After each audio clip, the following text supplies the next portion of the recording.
Silver line പദ്ധതി റദ്ദാക്കുകയുണ്ടായി. ഒപ്പം ഇന്ന് മന്ത്രിസഭാ യോഗത്തിന് ശേഷം മന്ത്രിസഭ എടുത്ത തീരുമാനങ്ങൾ മാധ്യമങ്ങൾക്ക് മുന്നിൽ അവതരിപ്പിക്കുകയാണ് മുഖ്യമന്ത്രി ശ്രീ വി.ഡി. സതീശൻ. അദ്ദേഹത്തിൻ്റെ വിശദമായ വാർത്താ സമ്മേളനത്തിലേക്ക്. ഇന്നത്തെ മന്ത്രിസഭാ യോഗത്തിൽ ഒരു പ്രധാനപ്പെട്ട തീരുമാനം, തിരുവനന്തപുരം കാസർഗോഡ് സിൽവർ ലൈൻ പദ്ധതി റദ്ദ് ചെയ്ത് ഉത്തരവ് പുറപ്പെടുവിക്കാനുള്ള തീരുമാനമെടുത്തു.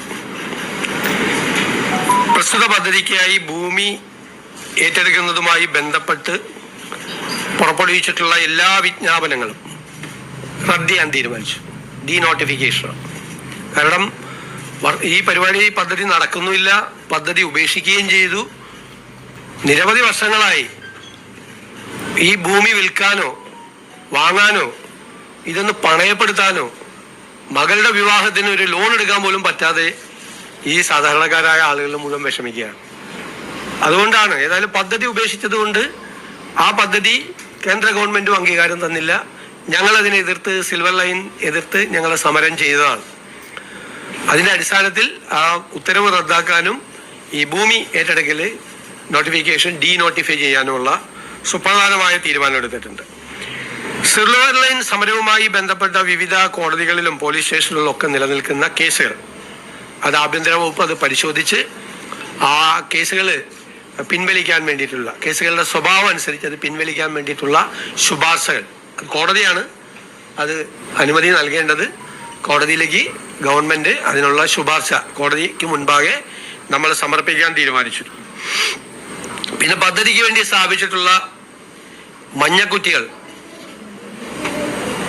അത് നീക്കം ചെയ്യുന്നതിന് റവന്യൂ വകുപ്പിന് നിർദ്ദേശം നൽകിയിട്ടുണ്ട്. നീക്കം ചെയ്യാം, മഞ്ഞക്കുറ്റികളെല്ലാം മാറ്റും.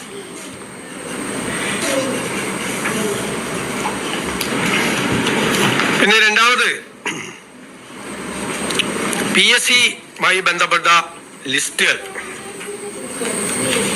നമുക്ക് റാങ്ക് ലിസ്റ്റുകളുടെ കാലാവധി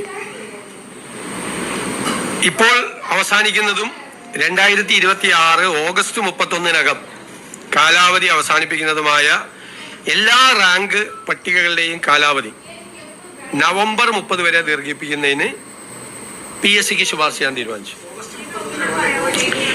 2026 ഓഗസ്റ്റ് 31 കാലാവധി അവസാനിക്കുന്ന എല്ലാ റാങ്ക് പട്ടികകളുടെയും കാലാവധി 2026 നവംബർ 30 വരെ ദീർഘിപ്പിക്കുന്നതിന് PSCയോട് റെക്കമെൻഡ് ചെയ്യാൻ തീരുമാനിച്ചു. അത് നമ്മൾ കളക്ട് ചെയ്തിട്ടുണ്ട്, അത് പറയാം, വിശദാംശങ്ങൾ പിന്നീട് പറയാം. അതിൻ്റെ അകത്ത് സാധാരണ ഇങ്ങനെ ചെയ്യാറില്ല. പക്ഷെ ഈ ഇലക്ഷനും മറ്റു കാര്യങ്ങളൊക്കെ ആയിട്ട് ബന്ധപ്പെട്ട് ആ സമയത്ത് ഒരു അപ്പോയിൻമെന്റും നടന്നില്ല, ഇലക്ഷൻ നോട്ടിഫിക്കേഷൻ്റെ സമയത്ത് നടന്നിട്ടില്ല. അപ്പോൾ പല പട്ടികകൾക്കും അത് പ്രയാസമായി, വലിയ ബുദ്ധിമുട്ടായി. കുട്ടികളൊക്കെ ഭയങ്കര സങ്കടവും പ്രയാസമൊക്കെ ഉണ്ട്.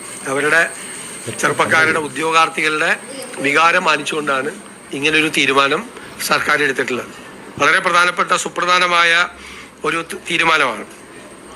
അതുപോലെ നമ്മുടെ മാനിഫെസ്റ്റോ, ആ മാനിഫെസ്റ്റോയിൽ പറഞ്ഞിരിക്കുന്ന കാര്യങ്ങളെല്ലാം, UDF മാനിഫെസ്റ്റോയിൽ പറഞ്ഞിരിക്കുന്ന കാര്യങ്ങളെല്ലാം വിവിധ വകുപ്പുകൾക്കായി തിരിച്ച് ആ വകുപ്പുകൾ ഈ മാനിഫെസ്റ്റോ നടപ്പാക്കുന്നതിന് വേണ്ടിയിട്ടുള്ള നിർദ്ദേശങ്ങൾ നൽകുന്നതിന് വേണ്ടിയിട്ട് അവർക്ക് കൊടുത്തിട്ടുണ്ട്. ഡിവൈഡ് ചെയ്ത് കൊടുത്തിട്ടുണ്ട്. ഓരോ വകുപ്പിനും മാനിഫെസ്റ്റോയിൽ പറയുന്ന കാര്യങ്ങൾ ചെയ്യുന്നതിന് വേണ്ടിയിട്ടുള്ള തുടക്കം, അതായത് വിഷൻ 2031 എന്നാണ് അതിന് പേരിട്ടിരിക്കുന്നത്. 2031 ഈ സർക്കാരിൻ്റെ കാലാവധി അവസാനിക്കുന്നതിന് മുമ്പ് തന്നെ മാനിഫെസ്റ്റോയിൽ ജനങ്ങളോട് നൽകിയിരിക്കുന്ന വാഗ്ദാനങ്ങൾ മുഴുവൻ പാലിക്കുന്നതിന് വേണ്ടിയിട്ടുള്ള നടപടികൾ ഇപ്പോൾ ആരംഭിക്കാൻ പറഞ്ഞിട്ടുണ്ട്. മാത്രമല്ല, ജൂൺ 1 മുതൽ 100 ദിവസക്കാലം ഏറ്റവും അത്യാവശ്യമായി ചെയ്തു തീർക്കേണ്ട കാര്യങ്ങൾ ചെയ്യാനുള്ളൊരു കർമ്മ പരിപാടി കൂടി വരും. 100 ദിവസത്തേക്ക്, ജൂൺ 1 മുതലുള്ള 100 ദിവസത്തേക്ക് അതിനെ ഏറ്റവും പെട്ടെന്ന് ചെയ്തു തീർക്കാൻ പറ്റുന്ന പ്രൊപ്പോസൽസ് വിവിധ വകുപ്പുകളിൽ നിന്ന് വളരെ കിട്ടും.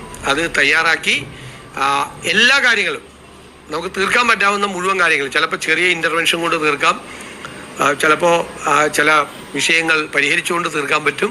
ഒരുപാട് നാളുകളായി കിടക്കുന്ന പെട്ടെന്ന് തീർക്കാൻ പറ്റുന്ന വിഷയങ്ങളെല്ലാം 100 ദിവസത്തെ കർമ്മ പരിപാടി കൊണ്ട് പെട്ടെന്ന് തീർക്കാൻ വേണ്ടിയിട്ടുള്ള ഒരു പദ്ധതി കൂടി ഇതിൻ്റെ കൂടെ ഉണ്ട്.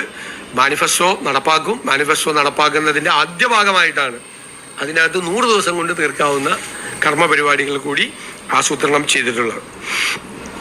പിന്നെ പത്മ പുരസ്കാരത്തിന് വേണ്ടിയിട്ടുള്ള ഇത് തയ്യാറാക്കാൻ വേണ്ടിയിട്ടുള്ള ക്യാബിനറ്റ് സബ് കമ്മിറ്റി രൂപീകരിച്ചിട്ടുണ്ട്, ശുപാർശ ചെയ്യുന്നതിന് വേണ്ടിയിട്ട്. കേന്ദ്ര ഗവൺമെൻറ്റാണ് നൽകേണ്ടത്, സ്റ്റേറ്റിന് ശുപാർശ ചെയ്യാൻ മാത്രമേ പറ്റുകയുള്ളൂ.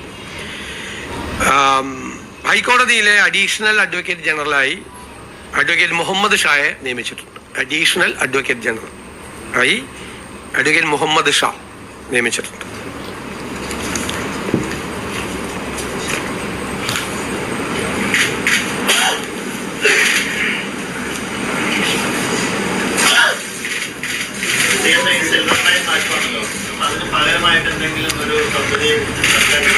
അതിപ്പോ ഞങ്ങളത് സ്റ്റഡി ചെയ്യുകയാണ്.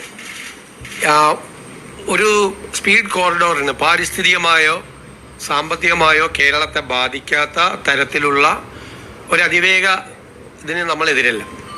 നമ്മളെതിരെ എതിർക്കാൻ കാര്യം അതിനൊരു പ്രോപ്പർ DPR പോലും ഉണ്ടായിരുന്നില്ല. പാരിസ്ഥിതികമായ ദുരന്തമായിരുന്നു അത് നടപ്പാക്കിയിരുന്നെങ്കിൽ സിൽവർ ലൈൻ. കാരണം 300 കിലോമീറ്റർ ദൂരം 30 അടി ഉയരത്തിലെ എംബാങ്ക്മെന്റ് ആയിരുന്നു. കേരളത്തിന്റെ ഒരു ജോഗ്രഫിക്കൽ സ്റ്റേച്ചർ എന്ന് പറഞ്ഞാൽ എന്താ? സ്ലോപ്പാണ് കേരളം, അല്ലേ?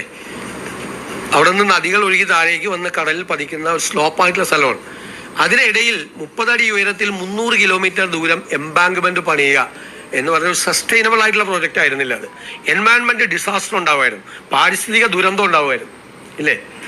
പിന്നെ 200 കിലോമീറ്റർ ദൂരം 10 അടി ഉയരത്തിൽ മതിലായിരുന്നു. ഇപ്പം മൺസൂൺ തുടങ്ങിക്കഴിഞ്ഞാൽ ട്രെയിൻ മാത്രമല്ല ബോട്ട് കൂടി ഓടിക്കായിരുന്നു. ആ സ്ഥിതിയാണ്. അത് നമ്മൾ വളരെ നന്നായി UDFന്റെ ഒരു സബ് കമ്മിറ്റി പഠിച്ച് UDFൽ കൊണ്ടുവന്നപ്പോൾ എന്നിട്ട് ഞാൻ രണ്ടാമത് അത് കൊടുത്തുവിട്ട് എല്ലാ പാർട്ടികളും ഒന്നും കൂടി സ്റ്റഡി ചെയ്ത് വരാൻ. അങ്ങനെ ഞങ്ങൾ എക്സ്പേർട്സുകളുമായി സംസാരിച്ച് കേരളത്തിൻ്റെ വിവിധ സ്ഥലങ്ങളിൽ സിറ്റിംഗ് നടത്തി. Railway experts, financial experts, environment എക്സ്പേർട്സുമായിട്ട് സംസാരിച്ചിട്ട് തയ്യാറാക്കിയ ഒരു റിപ്പോർട്ടാണ് നടപ്പാക്കരുത്. അതുകൊണ്ടാണ് പിന്നെ ഗവൺമെൻറ് അത് വഴിയിൽ ഉപേക്ഷിക്കുകയും ചെയ്തു. പക്ഷേ ആ നോട്ടിഫിക്കേഷൻ ഇപ്പോഴും അങ്ങനെ കിടക്കുകയാണ്. അതിൻ്റെ ശിക്ഷ പോലെ സമരം ചെയ്തതിനുള്ള പാവങ്ങൾക്കുള്ള ശിക്ഷ പോലെ ആ നോട്ടിഫിക്കേഷൻ വേണ്ടാന്ന് പദ്ധതി ഉപേക്ഷിച്ചു. ഒറ്റ ഓർഡർ ഇറങ്ങിയാൽ മതി ഡീനോട്ടിഫൈ ചെയ്യാൻ. അവർക്ക് ഒരു ഞാൻ പറഞ്ഞല്ലോ, മകളുടെ കല്യാണത്തിന് അല്ലെങ്കിൽ വീട്ടിലൊരു ആവശ്യത്തിനും ഭൂമി പണയം പോലും വെക്കാൻ പറ്റാത്ത പാവങ്ങളാ, കരച്ചിലാണ് എപ്പോഴും, സങ്കടങ്ങൾ. അപ്പോൾ ഞങ്ങൾ പുതുയുഗ യാത്രയുമായി പോയ സമയത്ത് അവരുമായിട്ട് ഞങ്ങൾ ഇൻട്രാക്ഷൻ നടത്തിയിരുന്നു. അത് പോയ ജില്ലകളിലെല്ലാം അവർ പരാതി പറഞ്ഞിരുന്നു. അത്തരം പരാതികളൊക്കെ നമുക്ക് പെട്ടെന്ന് തീർക്കാൻ പറ്റാവുന്ന പരാതികളാണ്. അതൊക്കെ ഒരു ഗവൺമെന്റിന്റെ ഒരു വേഗത അക്കാര്യത്തിലുണ്ട്.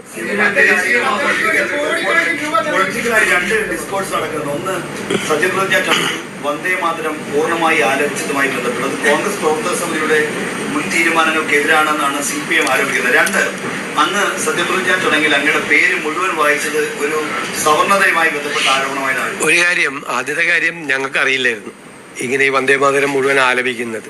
അത് രാജ്ഭവനിൽ നിന്നുള്ള നിർദ്ദേശം അനുസരിച്ചിട്ടാണ്. ഞാനും നിൽക്കുമ്പോഴാണ് കേൾക്കുന്നത്, മുഴുവൻ കേൾക്കുന്നത് ഞാനും നിൽക്കുമ്പോഴാണ് കേൾക്കുന്നത്. അതിൻ്റെ ഇടയിൽ ചെന്ന് തടസ്സപ്പെടുത്താൻ പറ്റുമോ? പിന്നെ അതിൻ്റെ ഇടയിൽ നിന്ന് ഇറങ്ങിയിട്ട് ഇത് അവസാനം ഇത് ആലപിക്കുമെന്ന് അറിയില്ല. അവസാനം സാധാരണ നാഷണൽ ആന്തമാണ് ചെയ്യുന്നത്. ഇതുകൂടി ആലപിച്ചു, നമ്മൾ അറിഞ്ഞുകൊണ്ടല്ല, നമുക്ക് അറിയില്ല. രണ്ടാമത്തെ കാര്യം, ഞാൻ എൻ്റെ അച്ഛൻ്റെ പേര് പറഞ്ഞ എന്താ കുഴപ്പം? എൻ്റെ അച്ഛൻ്റെ പേര് അതാണ്. എനിക്ക് അമ്മയുടെ പേര് കൂടി പറയാത്തതിൽ സങ്കടമുണ്ട്. ഞാൻ MLA ആകുന്നതിന് മുമ്പ് മരിച്ചുപോയവരാണ് 2 പേരും. എൻ്റെ അച്ഛൻ്റെ പേര് കൂടി പറയണമെന്ന് പറഞ്ഞാൽ എൻ്റെ ഫുൾ നെയിം ഞാൻ വായിച്ചു. സാധാരണ അങ്ങനെയാണല്ലോ, ഇപ്പോൾ പാസ്പോർട്ടിൽ എഴുതുന്നത് അങ്ങനെയല്ലേ. എൻ്റെ അച്ഛൻ്റെ പേര് കൂടി ഞാൻ പറഞ്ഞു. അച്ഛൻ്റെ പേര് പറയാൻ വേണ്ടിയിട്ടാണ് ഞാൻ പറഞ്ഞത്. സത്യമായിട്ടും ആണെന്നേ. എനിക്ക് സന്തോഷമാണ്, നിറഞ്ഞ മനസ്സോടുകൂടിയല്ലേ പറയണത്. അവരെ ഓർക്കണ്ടേ മാതാപിതാക്കളെ. അമ്മയെ ഞാൻ മനസ്സിലും വിചാരിച്ചു. അച്ഛൻ്റെ പേരും പറഞ്ഞു. അമ്മയുടെ പേര് പറയാൻ സ്കോപ്പില്ല അവിടെ, അതുകൊണ്ടാണ്. ഇല്ലേ അമ്മയുടെ പേര് കൂടി പറഞ്ഞത്. അച്ഛൻ്റെ അമ്മയുടെ പേര് പറയുന്ന അഭിമാനമാണ്. ഞങ്ങൾ റിവ്യൂ ചെയ്യുന്നുണ്ട് തീർച്ചയായിട്ടും. ഒരുപാട് കംപ്ലൈൻസ് ഉണ്ട്, പരാതികളുണ്ട് വ്യാപകമായി. ഇപ്പം എൻ്റെ നിയോജകമണ്ഡലത്തിൽ പോലും വ്യാപകമായ പരാതികളുണ്ട്. ഇമ്മീഡിയറ്റ് ആയിട്ട് ഞങ്ങൾ അതിൻ്റെ യോഗം വിളിക്കുന്നുണ്ട്. നിങ്ങളുടെ 3 ദിവസമോ? അതെങ്ങനെ?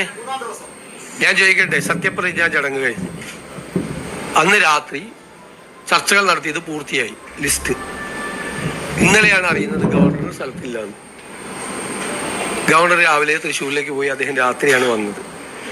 ഇന്ന് രാവിലെ ഗവർണർക്ക് സമർപ്പിച്ചു. എവിടെയാ വൈകിയത്? നേരിട്ട് കൊടുത്തു, ഗവർണർക്ക് കൊടുത്താലേ ഗവർണർ അവിടെ നിന്ന് അപ്രൂവൽ വേണ്ടേ? അല്ലെങ്കിൽ അവിടെ എന്ത് തർക്കം? മിനിങ്ങാന്ന് രാത്രി തീർന്നു. നിങ്ങൾ എഴുതിയതിന് നിങ്ങൾ വാർത്ത കൊടുക്കണമെങ്കിൽ ഞാൻ എന്ത് ചെയ്യാൻ പറ്റും? നിങ്ങൾ പറയും ഫിഷറീസിന്റെ തർക്കമാണ് എന്ന് പറഞ്ഞിട്ട് പല വാർത്തകളും വന്നു.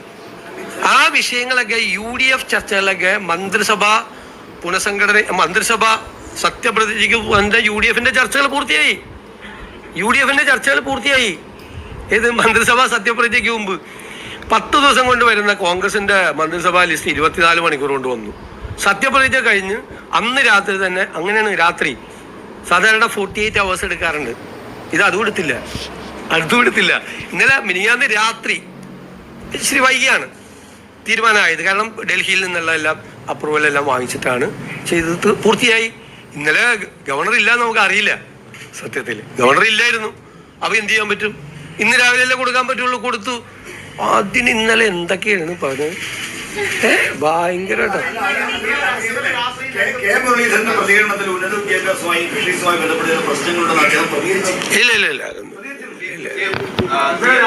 ഇല്ല ഒരു വിഷയം ഉണ്ടായി. അതൊക്കെ 3 ദിവസം 4 ദിവസം മുമ്പ് സെറ്റിൽഡ് ആണ് ആ വിഷയം.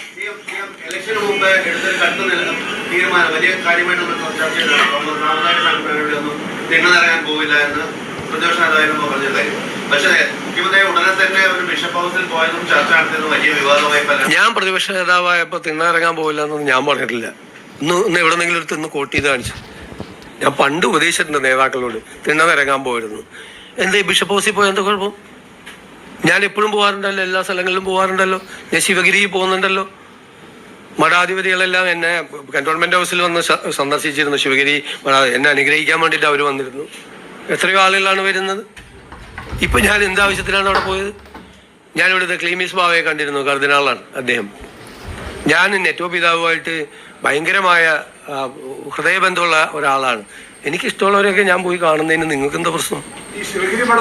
അതിന് അവിടെ പോയിട്ട് എനിക്ക് എന്തെങ്കിലും ആവശ്യം നേടിയെടുക്കാൻ പറ്റുക? ഇലക്ഷൻ കഴിഞ്ഞ് ഞങ്ങൾ ജയിച്ചു. പിന്നെ ഇപ്പൊ അവിടെ പോയി തിന്നിറങ്ങണം എന്തിനാ? സാധാരണ ഇലക്ഷൻ ജയിക്കാനും വേറെ കാര്യത്തിനും അല്ലേ തിണ്ണനിറങ്ങണം എന്ന് പറഞ്ഞത്. ജയിച്ചിട്ടാണ് പോയി കാണുന്നത് അവരോടൊക്കെ. അത് എല്ലാ സ്ഥലങ്ങളിലും പോകും, എല്ലാവരെയും കാണാൻ പോകും. എല്ലാവരെയും, എന്നെ വഴക്ക് പറഞ്ഞവരെയൊക്കെ കാണാൻ പോകും. അതിനെന്താ പോണ്ടേ? എല്ലാവരെയും ഞാൻ ആരെയും പേരൊന്നും പറഞ്ഞില്ല. എല്ലാവരെയും ചേർത്ത് പിടിക്കുന്നേ. അതിനെന്താ? ഞാൻ ചോദിക്കട്ടെ, നമ്മൾ അങ്ങനെ വേണ്ടേ? നിങ്ങൾ എന്താ പറയണത്? ഞാൻ ആളോട് മിണ്ടില്ല, ഇന്ന ആളോട് സംസാരിക്കില്ല, പണ്ട് എന്നോട് എന്നെ വഴക്ക് പറഞ്ഞിട്ടുണ്ട്, എന്നോട് മോശം പറഞ്ഞിട്ടുണ്ട് ആളോടും. ഞാൻ ഈ പൊസിഷനിൽ നിന്ന് അങ്ങനെയൊക്കെ ചെയ്യാമോ? അങ്ങനെ ചെയ്യാൻ പാടില്ല. ഞാൻ എല്ലാത്തിനോടും ക്ഷമിക്കാൻ പറ്റണം നമുക്ക്. ഞാൻ മനസ്സിലൊരു വിഷമവും കൊണ്ടുനടന്നിട്ടില്ല. ഞാനന്ന് പറഞ്ഞത് UDFനെയും കോൺഗ്രസിനെയൊന്നും പറഞ്ഞില്ല, എന്നെയാണ് പറഞ്ഞത്. എന്നെ ഇഷ്ടമില്ലാഞ്ഞിട്ടാണ്. അത് മാറ്റണം, ആ ഇഷ്ടക്കേട് മാറ്റണം. എല്ലാവരുമായിട്ട് നല്ല ബന്ധം വേണം. അതിനെന്താ? പക്ഷെ നിലപാടിൽ മാറ്റമില്ല. നിലപാടിൽ ഒരു മാറ്റമില്ല. അതിശക്തമായ സെക്യുലർ നിലപാടാണ്. ഒരു നിലപാടിലും മാറ്റമില്ല. ആര് വർഗീയത പറഞ്ഞാലും അതിനെ എതിർക്കുകയും ചെയ്യും. ഉറപ്പായിട്ട് എതിർക്കും. അത് UDFന്റെ സ്റ്റാൻഡാണ്. UDFന്റെ അഡമന്റ് ആയിട്ടുള്ള സെക്യുലർ സ്റ്റാൻഡാണ്. ഒരു കോംപ്രമൈസും ഇല്ല ആ കാര്യത്തിൽ. പക്ഷെ എല്ലാവരും അവർക്കൊക്കെ ഒരു വിഷമം വന്നാൽ ആദ്യം നമ്മൾ ഓടിയെത്തും, അന്വേഷിക്കും. സത്യപ്രതിജ്ഞാ ചടങ്ങിൽ നമ്മുടെ നേരത്തെ ഒരു വിവാദമാണ്. രാഹുൽ മാങ്കൂട്ടത്തിനെതിരെ പരാതി പറഞ്ഞ പെൺകുട്ടി സിനിമാ താരം റിനി വന്നപ്പോൾ അവിടെ പരസ്യമായി കുണ്ടി വിളിക്കുകയും അപമാനിക്കുകയും ചെയ്തു. അതിനുശേഷം ഇപ്പോൾ സാമൂഹ്യ മാധ്യമത്തിൽ ഒരു പെൺകുട്ടി അപമാനിക്കപ്പെടുകയാണ്. തീർച്ചയായും അത് മോശമല്ലേ? ഞാൻ ഏറ്റവും കൂടുതൽ അപമാനിക്കപ്പെടുന്നത് മാധ്യമപ്രവർത്തകർ, വനിതാ മാധ്യമപ്രവർത്തകരിൽ ഏറ്റവും കൂടുതൽ അപമാനിക്കപ്പെടുന്നത് മാധ്യമങ്ങളിൽ ഇല്ലേ? ഏറ്റവും കൂടുതൽ അപമാനിക്കപ്പെടുന്നത് വനിതാ മാധ്യമ പ്രവർത്തകരില്ലേ? സ്ത്രീകളെ അപമാനിക്കാൻ വേണ്ടിയുള്ള സ്ഥലമായി സോഷ്യൽ മീഡിയ മാറി. ആരെയും അപമാനിക്കരുത്. ഞങ്ങളുടെ നിലപാട് നേരത്തെ അങ്ങനെയാണ്, ഇപ്പോഴും അങ്ങനെയാണ് നിലപാട്. ഒരു സ്ത്രീയെയും ഒരാളെയും അപമാനിക്കരുത്. ആളുകളെ അപമാനിക്കാനുള്ള സ്ഥലമല്ല സോഷ്യൽ മീഡിയ എന്ന് പറയുന്നത്. അത് ചെയ്യരുതെന്നാണ് എൻ്റെ വിനീതമായ അഭ്യർത്ഥന എല്ലാ ആളുകളോടും. എത്രയോ മാധ്യമ പ്രവർത്തകരാണ്, സ്ത്രീകളായ മാധ്യമ പ്രവർത്തകരാണ് എന്തെല്ലാം മോശമായ വാക്കുകൾ ഉപയോഗിച്ചാണ് അവരെ അപമാനിക്കുന്നത്. അതിനൊക്കെ കേന്ദ്രം എവിടെ നിന്നായിരുന്നു കൂടി അന്വേഷിച്ചു. നിങ്ങൾ കിഫ്ബിയുമായി ബന്ധപ്പെട്ട് നിരവധി ആക്ഷേപങ്ങൾ നേരത്തെ ഉണ്ടായിരുന്നു. ആ കിഫ്ബിയുടെ പൊതു വായ്പ എടുക്കുന്ന പണം ഉപയോഗിച്ചുള്ള വിനിയോഗമായിരുന്നു പ്രധാനപ്പെട്ട ഒരു പ്രശ്നം. അതുമായി ബന്ധപ്പെട്ട് എന്ത് നടപടിയാണ്? എല്ലാ കാര്യങ്ങളും പരിശോധിച്ചുകൊണ്ടിരിക്കുക. എല്ലാ കാര്യങ്ങളും അവരുടെ എല്ലാ കിഫ്ബിയുമായി ബന്ധപ്പെട്ട എല്ലാ കാര്യങ്ങളും പരിശോധിച്ചുകൊണ്ടിരിക്കുകയാണ്. അല്ല, പരിശോധിച്ചുകൊണ്ടിരിക്കുകയാണ്. ഫിനാൻസുമായിട്ട് കൂടി ബന്ധപ്പെട്ടതല്ലേ. അല്ല, അതൊക്കെ പരിശോധിച്ചുകൊണ്ടിരിക്കുകയാണ്. തീരുമാനം എടുത്തിട്ടില്ല. തീരുമാനം എടുത്താൽ ആദ്യം ഞാൻ പറഞ്ഞിട്ടുണ്ടല്ലോ, നിങ്ങളോടെ പറയുന്നത്.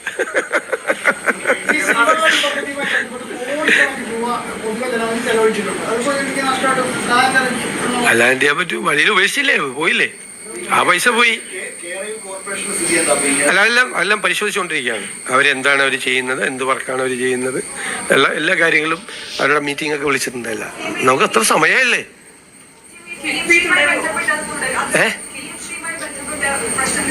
അല്ല, പരിശോധിക്കപ്പെടേണ്ട കാര്യം അതിന്റെ സ്റ്റേറ്റസ് എന്താണെന്ന് നോക്കണം. ലീഗൽ സ്റ്റേറ്റസ് എന്താണെന്ന് നോക്കണം. ഒരു ഗവൺമെന്റ് എഗ്രിമെന്റ് വെച്ചതാണ്. അപ്പൊ അത് നോക്കണം. നോക്കിയിട്ട് ഞാൻ അത് റിപ്പോർട്ട് തേടിയിട്ടുണ്ട്. അതിനെ സംബന്ധിച്ച് വിദ്യാഭ്യാസ വകുപ്പിൽ നിന്ന് അതിന്റെ റിപ്പോർട്ട് തേടിയിട്ടുണ്ട്. ഒന്ന്, ഈ വകുപ്പുകളൊക്കെ ഇപ്പൊ ഇന്ന് വരുമല്ലോ. ഇന്ന് വകുപ്പ് വന്നിട്ടല്ലേ ഏത് വകുപ്പ് മന്ത്രിയാണെന്ന് അറിയുള്ളൂ. എന്നിട്ടല്ലേ നമുക്ക് അത്രയും ഡീറ്റെയിൽസിലേക്ക് നമുക്ക് പോകാൻ പറ്റുള്ളൂ. അതല്ലേ ഞാൻ പറഞ്ഞത്. അത് പരിശോധിച്ചുകൊണ്ടിരിക്കുകയാണ്. ക്യാബിനറ്റ് ഡിസിഷൻ പറയാമല്ലോ.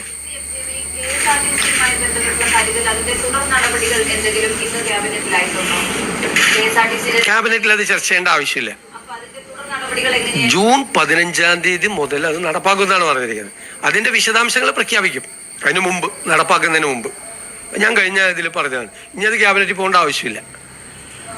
അത് മറ്റേ ട്രാൻസ്പോർട്ട് വകുപ്പും ഒക്കെ ആയിട്ട് ആലോചിച്ച് ബാക്കി കാര്യങ്ങൾ ചെയ്യുന്ന ഡീറ്റെയിൽസ് തയ്യാറാക്കും. എല്ലാ പദ്ധതികളും ജൂൺ 15 മുന്നേ തന്നെ അത് വ്യക്തമായി പരിശോധിച്ച് നടപ്പാക്കും എന്നാണ് മുഖ്യമന്ത്രി വി ഡി സതീശൻ പ്രഖ്യാപിക്കുന്നത്.